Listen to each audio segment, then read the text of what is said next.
Le thème de cette exposition est Napoléon et les femmes. Ouais. Quelle incidence ont eu ses parents par rapport à ses premiers amours et la suite de ses conquêtes? C'est pas nul en fait. D'abord, il a une mère un peu particulière. Il faut savoir que Laetitia Ramolino, épouse Bonaparte, a fait, certains disent 13, d'autres 15 enfants. Tous ne survivront pas jusqu'à l'âge adulte. Napoléon est déjà le troisième enfant dans l'ordre de naissance, et l'influence qu'ils vont avoir sur lui, c'est qu'il va être coupé de ses parents très jeunes. À partir de 10 ans, Napoléon est envoyé dans une école militaire en France, et donc son éducation sentimentale, il va devoir la faire tout seul en fait, éloigné de ses parents. Donc il va toujours avoir une espèce de déficit relationnel par rapport à ses parents.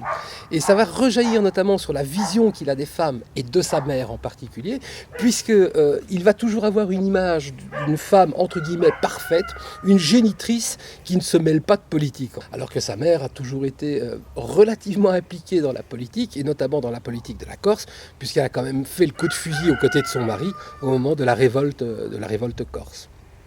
Le coup de fusil, c'est... En fait, elle est dans le maquis corse, en compagnie de son époux, au moment de la révolte de celui qu'on appelle Pascal Paoli, qui est un révolutionnaire corse, qui au moment où la Corse devient française après avoir été génoise, se dit mais on peut se gérer tout seul, donc on veut l'indépendance de la Corse, mais finalement, la Corse deviendra française, et devenant française, Napoléon naîtra français, et Napoléon naissant français, deviendra le Napoléon Bonaparte et le futur empereur des Français. Donc c'est un concours de circonstances qui amène à ces événements-là.